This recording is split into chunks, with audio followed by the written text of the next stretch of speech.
വിശാലിനിയുടെ ഇന്നത്തെ എപ്പിസോഡ് ആരംഭിക്കുമ്പോൾ ശാലിനിക്ക് വാക്ക് കൊടുത്തിട്ട് പ്രീതിയെയും കൂട്ടി പോവുകയാണ് വിഷ്ണു. അവർ പോകുമ്പോഴും മുറ്റത്ത് നിന്ന് തന്നെ കരയുകയാണ് ശാലിനി. ഇതെല്ലാം കണ്ട് ദേഷ്യപ്പെട്ട് സത്യഭാമ രാഘവേട്ട വാ അവിടെ ഇരിക്കണ്ട എന്ന് പറഞ്ഞ് വീൽചെയറും തള്ളിക്കൊണ്ട് അകത്തേക്ക് പോവുകയാണ്.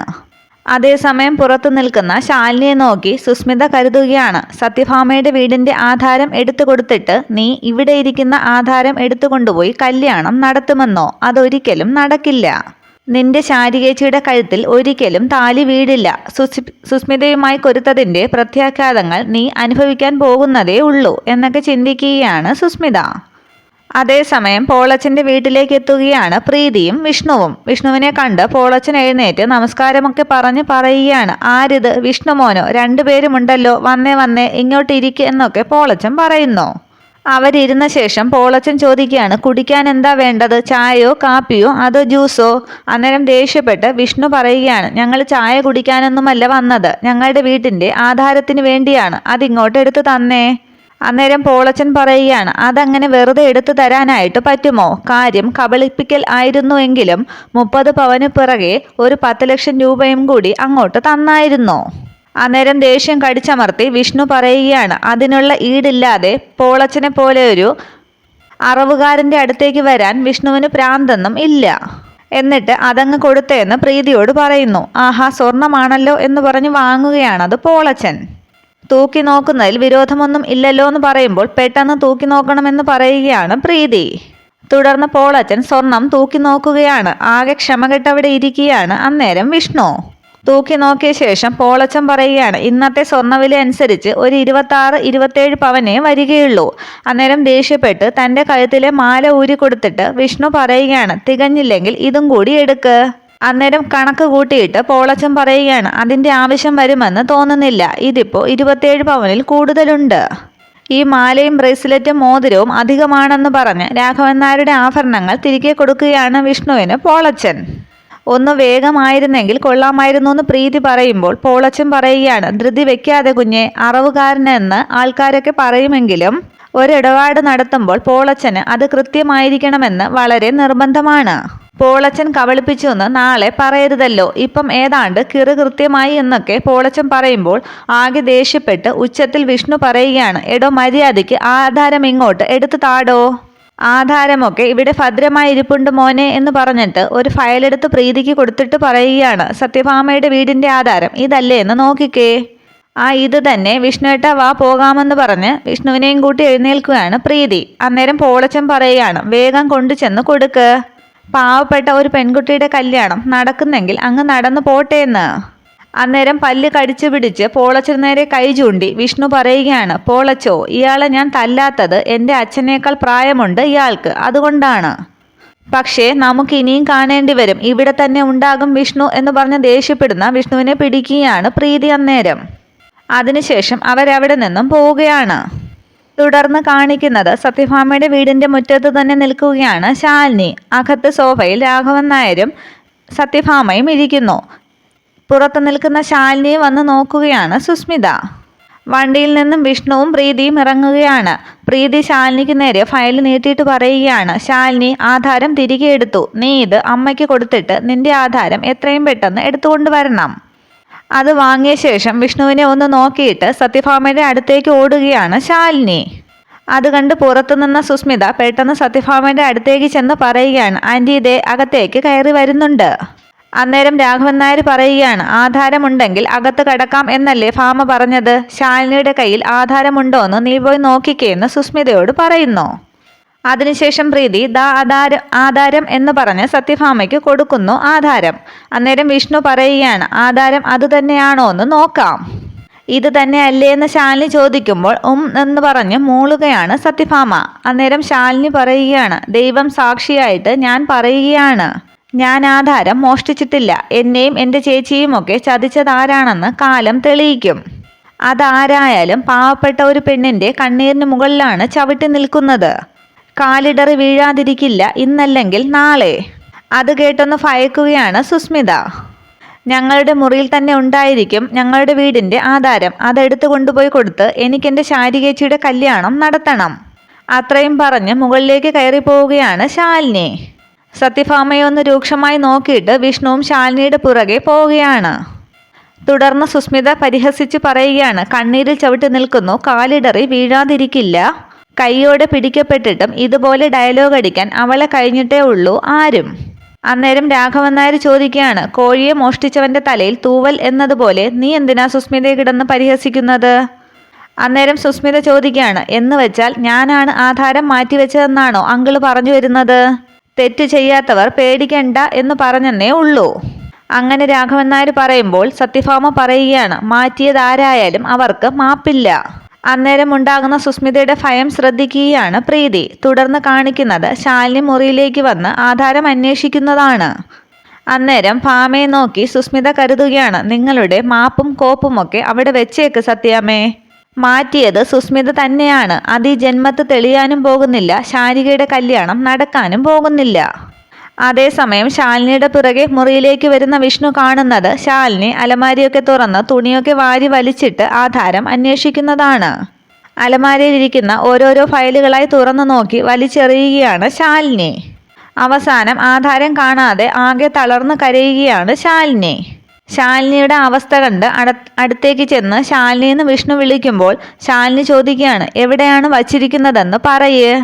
വിഷ്ണു മിണ്ടാതെ അന്തം വിട്ട് നിൽക്കുമ്പോൾ ഷർട്ടിന് കുത്തിപ്പിടിച്ച് ശാലിനി ചോദിക്കുകയാണ്, എവിടെയാണ് വച്ചിരിക്കുന്നതെന്ന് പറയാൻ. ഞാൻ എടുത്തിട്ടില്ല എന്ന് വിഷ്ണു പറയുമ്പോൾ കരഞ്ഞ് ശാലിനി പറയുകയാണ്, ഇനി കുറച്ച് സമയം കൂടിയേ ബാക്കിയുള്ളൂ, അതുകൊണ്ടാണ് ചോദിക്കുന്നത്. എൻ്റെ ശാരികേച്ചിയുടെ ജീവൻ ഇപ്പോൾ നിങ്ങളുടെ കയ്യിലാണ്, പ്ലീസ് എന്നൊക്കെ ശാലിനി പറഞ്ഞ് കരയുമ്പോൾ വിഷ്ണു പറയുകയാണ്, ഞാൻ എങ്ങനെയാണ് തന്നെ പറഞ്ഞ് മനസ്സിലാക്കുന്നത്? ഷർട്ടിന് പിടിവിട്ട് ശാലിനി ചോദിക്കുകയാണ്, ഒരു നുണ 100 വട്ടം പറഞ്ഞാൽ അത് സത്യമാകുമെന്നാണോ നിങ്ങൾ കരുതിയിരിക്കുന്നത്? ആകെ സങ്കടം വന്ന് കണ്ണൊക്കെ നിറഞ്ഞ് വിഷ്ണു പറയുകയാണ്, ശാലിനി ഞാൻ പറയുന്നത് സത്യം തന്നെയാണ്. ശാലിനി ചെല്ലുമ്പോൾ അത് എന്ത് തന്നെയായാലും ചെയ്തു കൊടുക്കണം എന്നൊക്കെ പോളച്ചനോട് പറഞ്ഞതൊക്കെ ഞാൻ തന്നെയാണ്. അന്നേരം ഞാൻ വിചാരിച്ചത് അത് ശാലിനിയുടെ വീടിൻ്റെ ആധാരമാണെന്നാണ്, അല്ലാതെ ആധാരം വേറെയാണെന്നൊന്നും സത്യമായിട്ടും ഞാൻ അറിഞ്ഞിരുന്നില്ല എന്നൊക്കെ ശാലിനിയോട് പറയുകയാണ് വിഷ്ണു. വീണ്ടും ദേഷ്യപ്പെട്ട് ശാലിനി ചോദിക്കുകയാണ്, ഉപകാരം ചെയ്യണമെന്ന് പറഞ്ഞ് ഞാൻ നിങ്ങളോട് കെഞ്ചിയിരുന്നോ? വിഷ്ണു മിണ്ടാതെ നിൽക്കുമ്പോൾ വീണ്ടും കെഞ്ചിയിരുന്നോ എന്ന് ഉറക്കെ ചോദിക്കുകയാണ് ശാലിനി. വീണ്ടും കരഞ്ഞ ശാലിനി വിഷ്ണുവിനോട് പറയുകയാണ്, ഇതുവരെ ചെയ്ത ദ്രോഹമെല്ലാം ഞാൻ മറക്കാം, വേണമെങ്കിൽ നിങ്ങളുടെ കാലിൽ ഞാൻ വീഴാം. എൻ്റെ വീടിൻ്റെ ആധാരം എവിടെയാണെന്ന് ഒന്ന് പറയ്, എൻ്റെ ചേച്ചിയുടെ ജീവിതം തകർക്കരുത് എന്നൊക്കെ വിഷ്ണുവിനോട് തൊഴുതു പറയുകയാണ് ശാലിനി.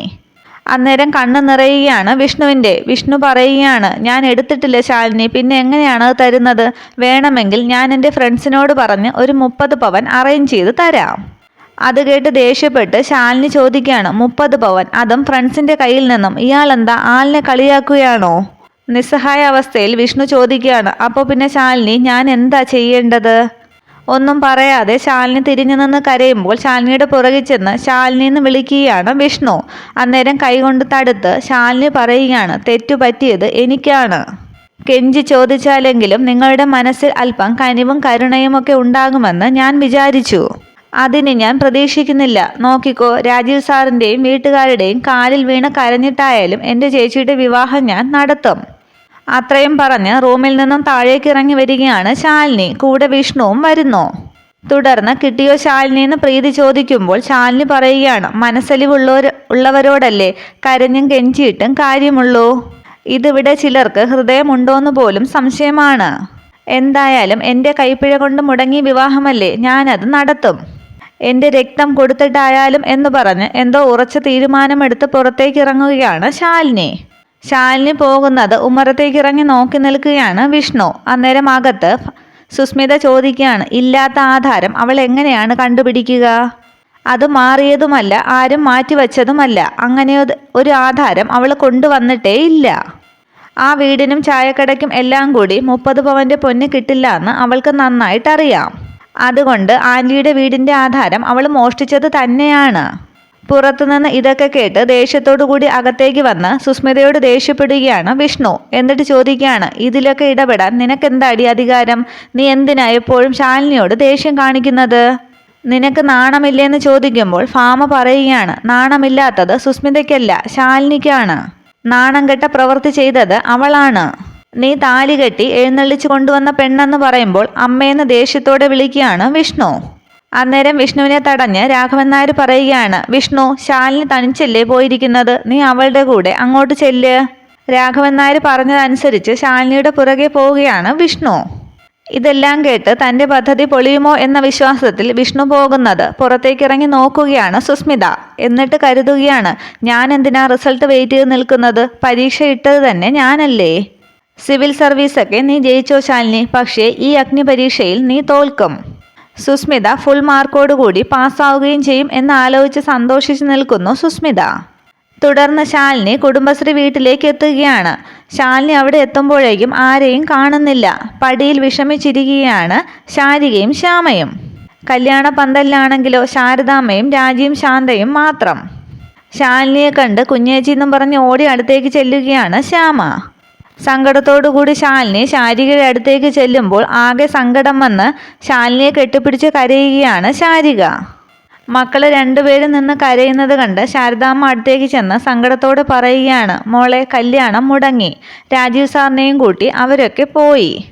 ശാലിനി കരഞ്ഞുകൊണ്ട് പറയുകയാണ്, ചേച്ചി, ഞാൻ കാരണം കല്യാണം മുടങ്ങി, കല്യാണം നടത്തേണ്ടിയിരുന്ന ഞാൻ കാരണം തന്നെ അത് മുടങ്ങിപ്പോയി. അന്നേരം ശാലിനിയെ ആശ്വസിപ്പിക്കാൻ ശാരിക പറയുകയാണ്, ഇല്ല മോളെ, എല്ലാം വിധിയാണ്. എനിക്കിതൊന്നും പറഞ്ഞിട്ടില്ല, വേണ്ട വേണ്ട എന്ന് പറഞ്ഞ് ഞാൻ 100 വട്ടം നിങ്ങളോടൊക്കെ പറഞ്ഞതല്ലേ. ഇതിപ്പോൾ എല്ലാവരും കൂടി നാണം കെട്ട് എന്നൊക്കെ പറഞ്ഞ് കരയുകയാണ് ശാരിക. അതേസമയം അവിടേക്ക് എത്തുകയാണ് വിഷ്ണു. വണ്ടിയിൽ നിന്നും ഇറങ്ങുന്ന വിഷ്ണു ആരെയും കാണാഞ്ഞ് വിഷമിക്കുകയാണ്. അന്നേരം നോക്കുമ്പോൾ മുറ്റത്ത് ശാരികയും ശാലിനിയും നിന്ന് കരയുന്നത് കാണുന്നു. ചുറ്റും ശാരദാമ്മയും ശ്യാമയും മാത്രം നിൽക്കുന്നു. വിഷ്ണുവിനെ കണ്ട് ആകെ ദേഷ്യം ഭാവിക്കുകയാണ് ശാലിനി. എല്ലാവരെയും സമാധാനിപ്പിക്കാനായി വിഷ്ണു പറയുകയാണ്, ആരും വിഷമിക്കുകയൊന്നും വേണ്ട, ഞാൻ വേണമെങ്കിൽ രാജീവ് സാറിനെയും വീട്ടുകാരെയും ഒന്ന് കണ്ടിട്ട്. വിഷ്ണു അത്രയും പറയുമ്പോഴേക്കും ദേഷ്യപ്പെട്ട് വിഷ്ണുവിനെ തട്ടി ശാലിനി ചോദിക്കുകയാണ്, നിങ്ങൾ എന്ത് സംസാരിക്കാമെന്നാണ്. ശാലിനിയുടെ ആ പ്രവൃത്തിയിൽ ഷോക്കായി വിഷ്ണു നിൽക്കുമ്പോൾ വീണ്ടും ശാലിനി വിഷ്ണുവിനെ തള്ളി ചോദിക്കുകയാണ്, നിങ്ങൾ എന്ത് സംസാരിക്കണമെന്നാണ് ഈ പറയുന്നത്. അന്നേരം മോളെന്നും പറഞ്ഞ് ശാരദാമ്മ ശാലിനിയെ പിടിക്കുകയാണ്. ഇത്രയുമാണ് പുതിയ എപ്പിസോഡ് വിശേഷങ്ങൾ. വീഡിയോ ഇഷ്ടമായ ലൈക്ക് ചെയ്യുക, കമൻറ്റ് ചെയ്യുക. Okay, thank